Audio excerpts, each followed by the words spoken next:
Ayer hubo elecciones en Colombia. Excúsenme que salga del patio quizás. Y las elecciones de Colombia tienen cierta similitud en alguna medida con lo que pueda pasar aquí. No en el tema ideológico, sino en el fraccionamiento político que puede ocurrir en las elecciones año 2024 en República Dominicana. Y que Colombia tiene ciertas particularidades en términos electorales que bueno, llaman la atención de todos, porque Colombia ha sido un país gobernado prácticamente en sus últimas generaciones por presidentes de derecha, prácticamente en su totalidad. Parece que solamente Ernesto Samper, de los más recientes, y el expresidente, wow, su nombre ahora lo olvido, me acuerdo en el camino, se los digo. Me parece que fue Ernesto Samper el último presidente con alguna mirada, digamos, un tanto progresista, un tanto más cercana a la izquierda. Y bueno, Gustavo Petro, ayer logró más del 40% de los votos, 40.32% de los votos, aunque el 50+1 es el que rige allá, al igual que en República Dominicana, de manera que habrá segunda vuelta electoral, seguida de Rodolfo Hernández, quien logró un 28.15%, Federico Gutiérrez, 23.91%, y Sergio Fajardo, 4.20%, que son de los principales activos políticos que hay en ese país. Ya de ahí en adelante, votos en blanco, que ya se utiliza esa figura, estuvo también en la colada, como dicen popularmente, John Milton Rodríguez, Enrique Gómez Martínez, Ingrid Betancourt, la conocida periodista que fue secuestrada en la época de las guerrillas, y Luis Pérez. Pero básicamente concentrémonos en los 4 primeros participantes. Porque miren, en 3 semanas se debatirá quién será el presidente de ese país. Nuevamente, habrá una convocatoria a las urnas para el balotaje. ¿Qué pasa en el escenario colombiano? Primero hay que entender que Gustavo Petro es un hombre de izquierda. Viene de los conflictos que se produjeron en algún momento con los grupos paramilitares en ese país. Por allá por los años 90. Fue alcalde, me parece que de Medellín. Fue alcalde. Y en ese proceso, bueno, fue incluso sacado por un juicio de su cargo. ¿Pero por qué fue sacado? Bueno, había un tema de incapacidad de la basura. Un saludo a Manuel Jiménez. Y ese proceso de incapacidad gerencial de recogida de la basura, que llevó al caos prácticamente a su zona, provocó que hicieran un juicio en su contra. Sin embargo, él recurrió ante la Organización de los Estados Americanos y logró ser nueva vez el alcalde. Logró ser nueva vez el alcalde. Sin embargo, de ahí en adelante su carrera ha sido una constante creciente. En 2010 fue candidato presidencial, obtuvo una cantidad de votos interesantes, aunque no logró ni cerca la presidencia de la República. Ha sido la representación más fiel del antiuribismo.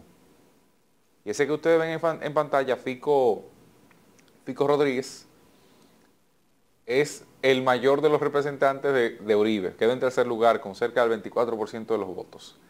Bueno, ¿qué pasa con eso? Hoy día, Petro posiblemente no tenga mayor caudal de crecimiento en términos electorales en las próximas 3 semanas. Y es la representación de la izquierda. Estamos hablando de 40% de los votos, 8.523.000 votos y un poquito más obtuvo o ha obtenido hasta el 99.9% del escrutinio de los votos. Rodolfo Hernández, que es un hombre,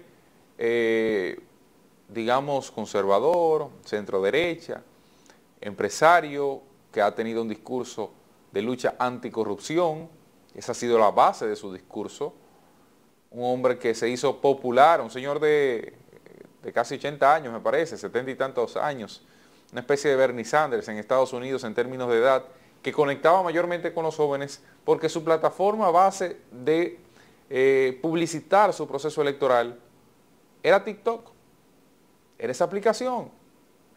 Y a través de ese espacio logró hacer un nicho que le llevó a obtener casi 6 millones de votos. 5.952.000 votos es lo que tiene hasta este momento en términos de escrutinio.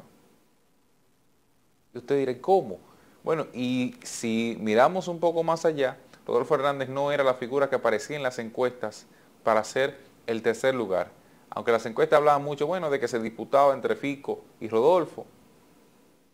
La figura que casi siempre tenía por ser un político tradicional, por tener ya una trayectoria política sumamente amplia, por ser representante en alguna medida del relevo uribista, era Federico Gutiérrez, Fico Gutiérrez, quien quedó en tercer lugar con 23.9 en términos de porcentaje de voto. ¿Qué pasa hoy? Bueno, la política no es matemática, eso hay que decirle a la gente. Pero pese a todo pronóstico, yo soy de los que creen, dada la tradición de la administración del Estado en Colombia, dada la composición política del escenario, todos los expresidentes de Colombia apoyan a Rodolfo Hernández. Oigan esto, a quien quedó en segundo lugar con 28% de los votos. Ayer, Fico Gutiérrez, al momento de admitir su derrota, decía, yo no puedo endosarle sin conversar con Rodolfo Hernández mi proyecto político a él. Y este proyecto político tampoco se acaba aquí. Decía Fico. Pero lo que sí yo haré, y he conversado con mi esposa, es votar en la segunda vuelta por Rodolfo Hernández. Fíjense cómo se ha creado una especie de bloque antipetro. Y ahí pudiera ocurrir en alguna medida lo que ocurrió con Peña Gómez aquí en República Dominicana en el año 96, que los dos partidos, el Joaquín Balaguer, Partido Reformista Social Cristiano, y entonces, a la sazón, el de Juan Bosch, representado por Leonel Fernández, que era el PLD, se unificaron en algo que parecía irreconciliable con el propósito de ganar las elecciones y que no fuera José Francisco Peña Gómez el presidente de la República. ¿Qué pasó? Se dio el cuadre. No porque matemáticamente fuera posible, sino porque tuvieron mayores mecanismos para lograr, o mejores estrategias y tácticas para lograr la victoria. En este momento, Rodolfo y Fico no son irreconciliables, y Sergio Fajardo, que es quien está en cuarto lugar con casi 1 millón de votos, 900.000 votos casi, logrará al final del conteo, también tiene un sentimiento que le acerca más a la figura de Rodolfo Hernández. Entonces, ¿quién tiene mayor posibilidad de crecer en las próximas 3 semanas? Sencillamente, la derecha. Y no la extrema derecha, porque aquí siempre se estigmatiza, no, extrema derecha, porque tenga aspectos duros en migración, porque no. La centro derecha, que es básicamente lo que representa Rodolfo Hernández, versus la centro izquierda, porque tampoco Petro hoy día es una izquierda radical. Y vi un error ayer en Petro, utilizando un discurso que en vez de unificar, divide. No sé si eso sea la estrategia más correcta, pero ese discurso divisorio evidentemente tiene, no es el recomendable, no es el políticamente correcto para una segunda vuelta electoral donde usted necesita sumar, no dividir.